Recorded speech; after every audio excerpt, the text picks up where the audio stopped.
Hey guys, I'm Sara in Yellowknife, and I'm going to be talking about the book Fire Weather by John Vaillant. This is not on our reading list. I just got a little bit obsessed with this book because it came out last month, just as all these wildfires were engulfing the entire country. And I made the case to speak about it because I thought it would be of pretty broad interest in this group, and it's, in my opinion, a really great example of creative nonfiction, and actually one of the most challenging kinds of creative nonfiction. So if you haven't read it, though I highly recommend you do, I'm going to post a link to a CBC story that includes an excerpt from this book that sort of just gives a high-level summary. And I'm also going to share the link to the daily news podcast Frontburner.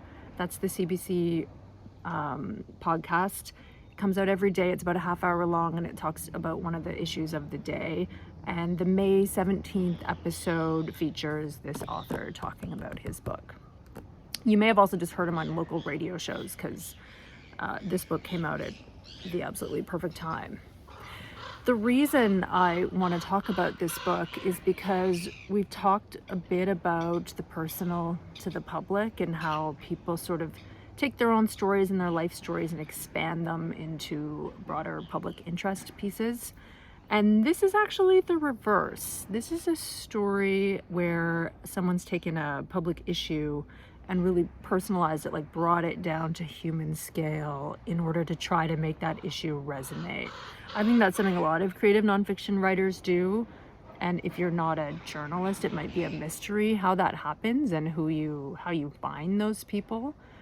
But it really is so impactful. And in this case, it's doubly impactful because the issue he's talking about is climate change, which is simply a notoriously difficult topic to cover. It's sciencey, it's abstract, it's remote, it's everybody's fault, so it's not really anybody's fault. It's just an extremely difficult story to tell.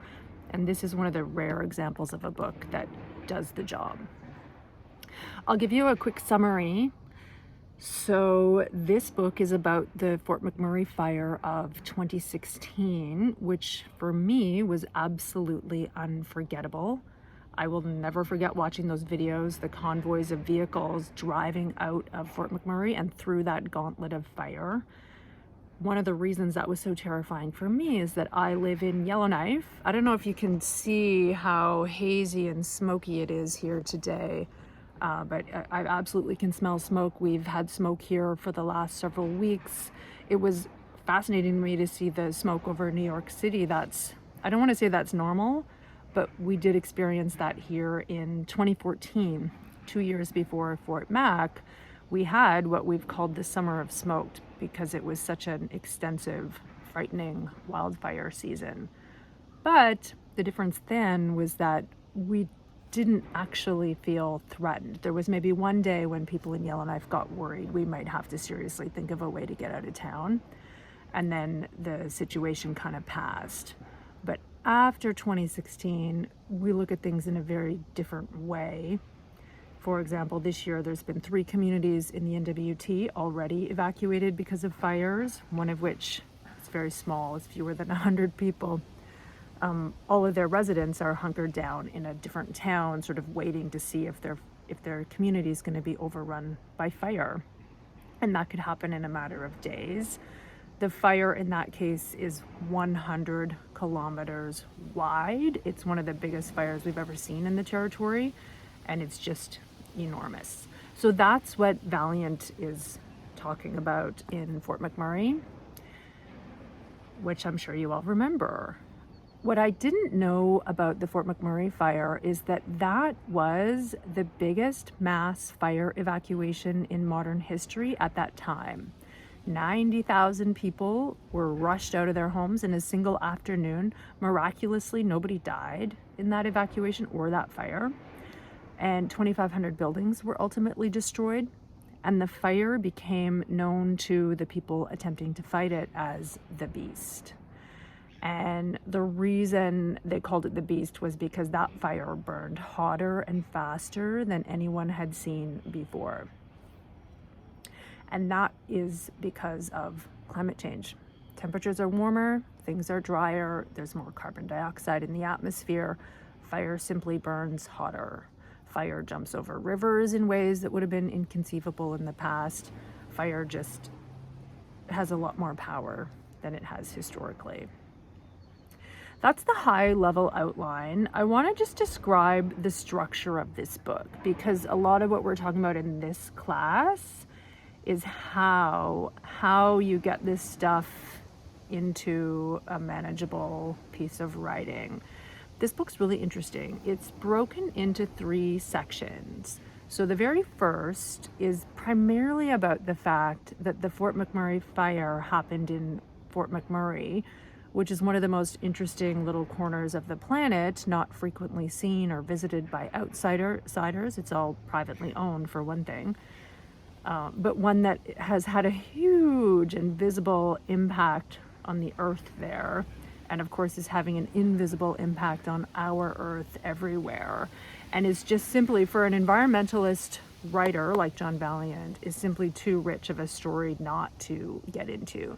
So he delves really deep into the whole history of bitumen, Fort McMurray, oil extraction in North America in general, and then the actual extraction of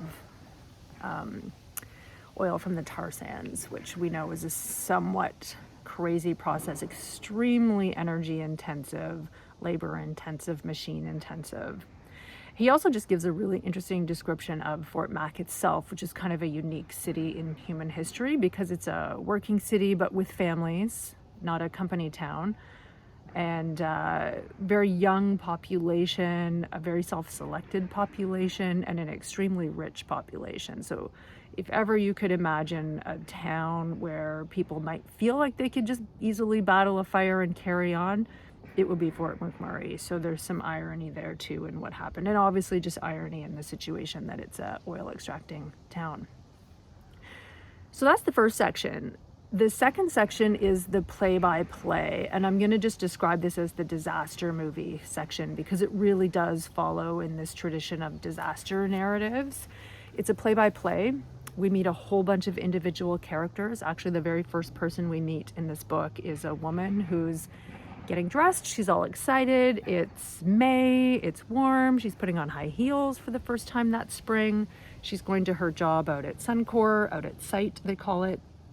And she notices smoke on the horizon, looks like a little bit closer than before. And that's it. She's not like a huge player in the story or anything, but we're just immediately plunged into this individual person's day. And because we all remember those scary videos of getting out of town, like we just want to know every detail about this. Where are the kids? Where's her husband? All these little details come up. We move from her to a bunch of different characters, one of whom is a local radio host, a news guy, who actually is broadcasting a live interview with the fire chief from his downtown studio as they're watching through the window this fire come into town. It's a really frightening and fascinating and very tense moment. Then we meet 2 firefighters, a father-son from Slave Lake, who come over to help. You might remember that Slave Lake saw its own fire overrun its town in 2011. But Slave Lake is a lot smaller. It's about 1,000 people. So this was more of just an aberration. But it's really fascinating to watch these 2 firefighters watch their colleagues in Fort McMurray experience the same thing they did, which is this realization that something that felt completely improbable and just not on was happening before their very eyes. So those characters are really key. And we get the fire chief. We get a lot of firefighters in this story. We get quite a few just average guys who describe how things went down and what they did and what happened. It's a very, very human story. And when I say disaster narratives, just to be specific there, I'm thinking of that really incredible film Deepwater Horizon with Marky Mark in it. And I say that because that's a fascinating film. It's beautifully filmed and it really shows like what happened on that terrible BP oil spill in the Gulf of Texas, including the fact that the big financial overseers were visiting at the time and, you know, overlooking all kinds of safety violations and structural violations there. So it really brought some clarity to what had happened there and what needed to be changed to prevent that. I don't mean to suggest that Marky Mark has prevented oil spills, but I mentioned that because that film, huge blockbuster film, was based on a New York Times article that really outlined the play-by-play of what happened on Deepwater Horizon.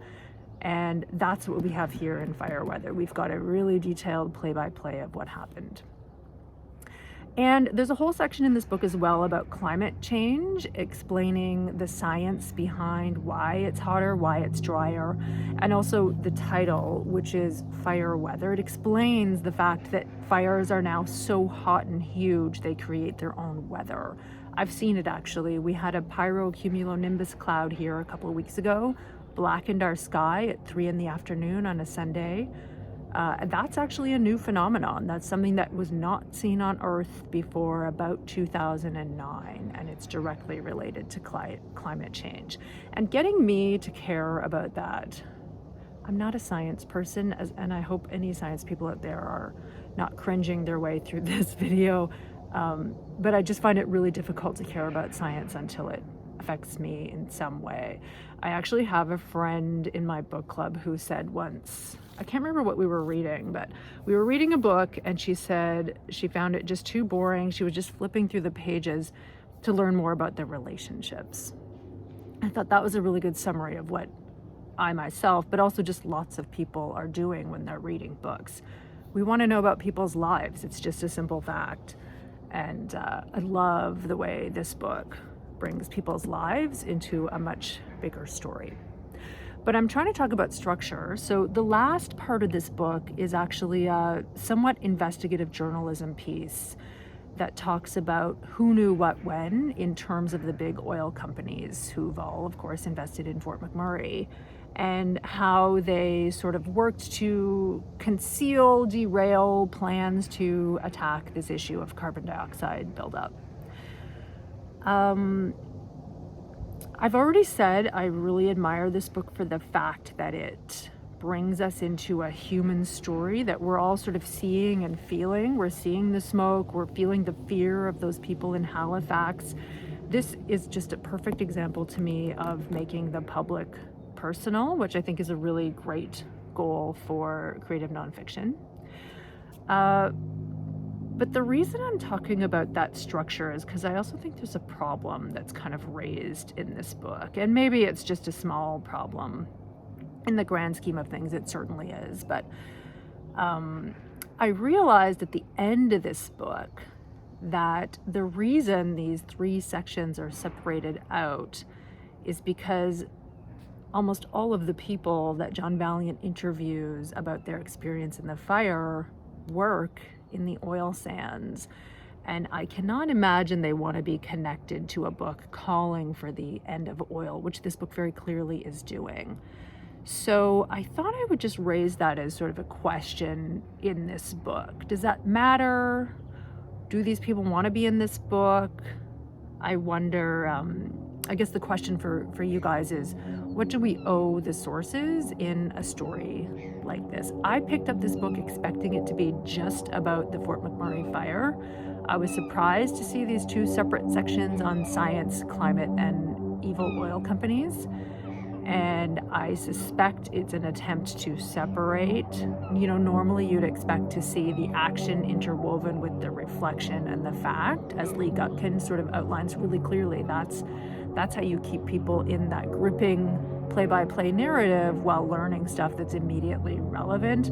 This book doesn't do that. It doesn't need to. It's too fascinating anyways. But I believe and strongly suspect that choice is because the people in this book aren't necessarily on board with the same message. Maybe they are after reading the book. And I'll just repeat, in the grand scheme of things, I don't know. Does that matter? The other question I wanted to leave you guys with on this subject is just the issue of climate change, but more broadly, the issue of, well, you can't get more broad, more specifically, the issue of how we tell stories that have impact there. I can think of a lot of issues. I'm a reporter. I've been a reporter for about 20 years in Nunavut and the NWT.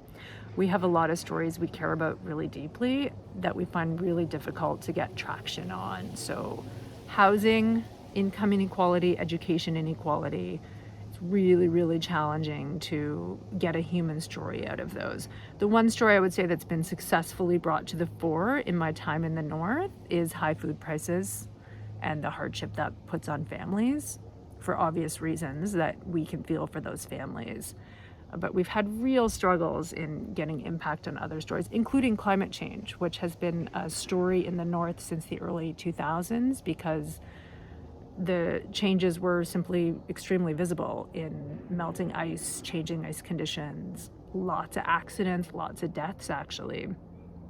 So my challenge to you is to think of or describe or maybe even list, maybe there's a big list of stories that bring climate change down to the bestseller lists.